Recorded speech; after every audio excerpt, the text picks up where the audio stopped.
Hello everybody and welcome to the Night Garden. I am Vamp and I'm here to talk to you about art today. So this is a full process that I did of a vampire character that I have. Her name is Abyss. I did slightly speed this up about 300% and it is slightly cut to get some of the back and forth out of there because I didn't want this to be a 3.5 hour video. So the video runs about 46 minutes, and I hope that you enjoy watching. I'm going to get my face out of here so that the focus is on the art, and I will talk through my process. One of the first things that I do when I am approaching a painting like this is I make new layers and fill them in with this dark, off-black kind of cyan color. This is a color that works very well for skin tones, and it's also a color that works very well as a grounding base. It kind of makes your shadows cool automatically because of the way that you build up the paint, and I will get back to that in a minute.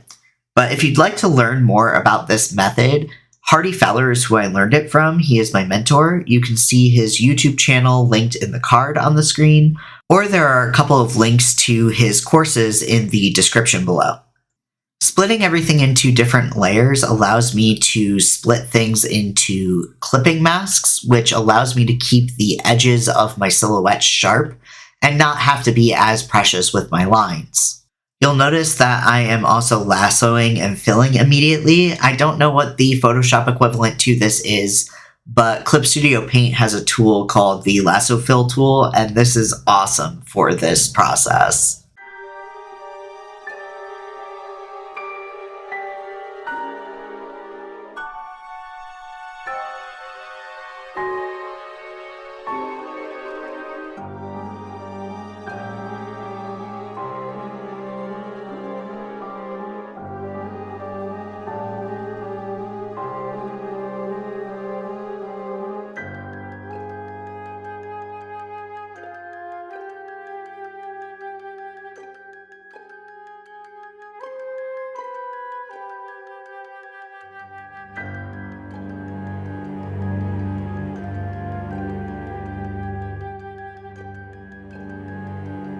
The first thing that I do when I'm painting is I go to the furthest back layer and I make a new layer over top and add a clipping mask.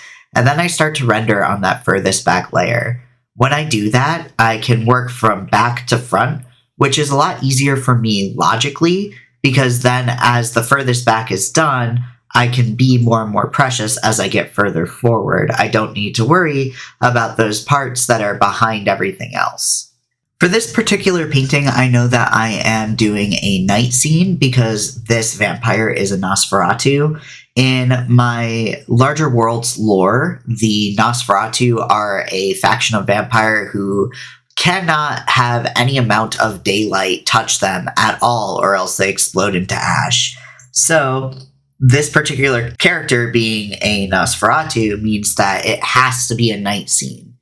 I actually prefer painting night scenes because they tend to be a lot richer with their shadows and things like that. So with this particular drawing, I start with a kind of sickly orange color in order to start building my light. The reason why I'm starting with orange is because I'm trying to recreate incandescent light, and incandescent light mimics flame. So your darkest areas are going to be the furthest away from the kind of whitish yellow that a flame starts at, and it gets brighter as you get closer to the light source. Eventually, I will also use some add glow filters here as well, but for the most part, I start by working on one layer, and then I'll wind up having 2 or 3 layers of effects over top.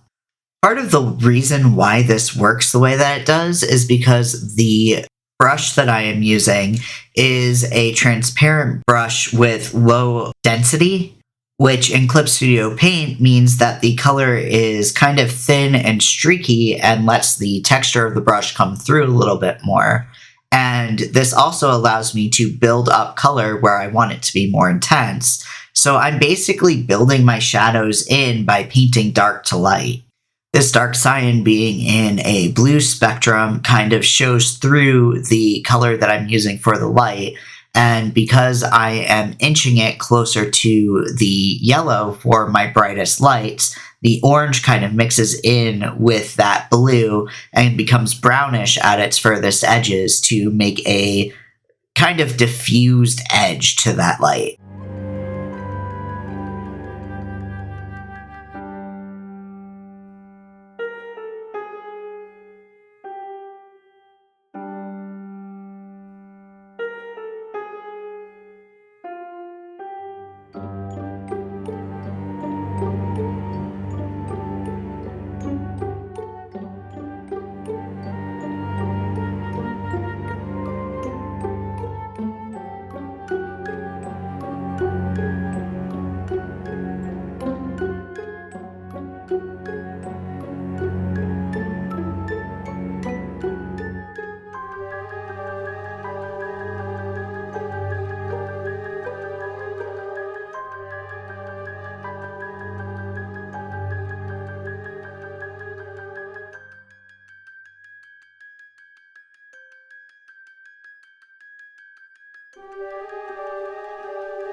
Here I am playing around with the same kind of idea as where I started with the light. So my darkest parts of my light are dark orange, but I know that I want my window to be brown. So the outside facing pieces of wood are going to pick up some of that yellow from my light source. So I'm starting with kind of a goldish brown color that I will slowly build up in these areas, and I'll shift my color a little bit closer to orange on the areas facing the room. This is where I switch back to the backmost area of the window, the kind of glow that's coming in from outside, because I realized that the wood would be affected by that glow a bit more than what I had initially put down. So this is just me kind of strengthening that background in order to make it easier to figure out what my light is going to be doing when I get to the things in front of it.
This is where I start doing a value painting for the skin, and this looks a little bit weird because I'm painting in bright pink, but it makes sense, I promise.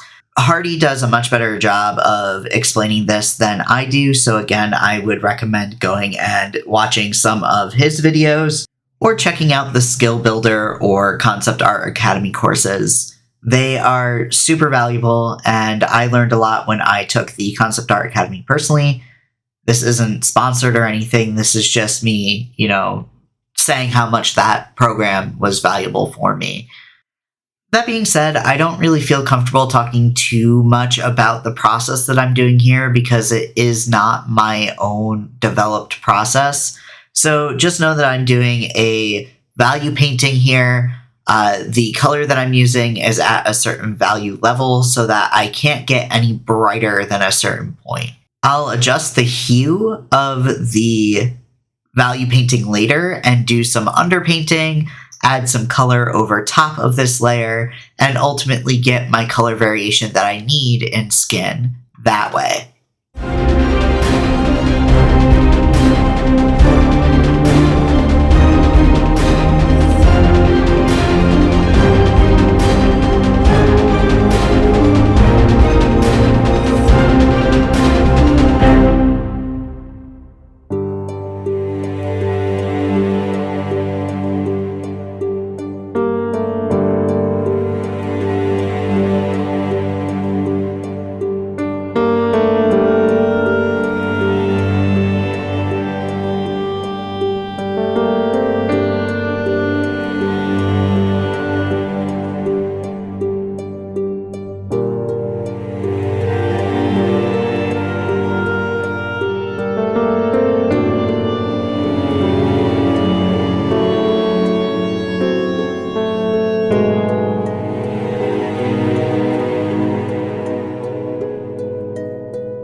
This is where I change the hue of my piece. I'm just doing that with Control U, which brings up my hue, saturation, and luminosity sliders. So this allows me to change this from this bright pink color to a yellowish color, which I can then up the saturation to and make it a bone white.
So after adding a couple of layer mode layers, that last layer being a multiply layer with a dark blue, I got an effect that I really enjoyed, and this is the finished result. I hope that you enjoyed kind of having a longer look at my process. And if you enjoy videos like this, if you like learning about what I do with digital art, then please consider supporting through Patreon or Ko-fi. I'm usually adding some things there that are completely exclusive to those platforms. So if you'd like to see some extra content, like to see some more tutorials, some of my writing that hasn't been published, all sorts of things like that, then don't be afraid to take a look at the pricing tiers. It's as low as $5 a month. And I'd like to thank my current supporters. I couldn't keep making these types of videos without you. So thank you for lovely Rosie T, and thank you to Jen Frank. I appreciate both of you, and I appreciate all of what you guys do. You guys keep me going. Not sure when the next long form video will be, but I have a short 3 times a week usually, so keep an eye out for those, and I will see you next time. Until then, drink your water, take care of yourselves, and do what you can. I love you all.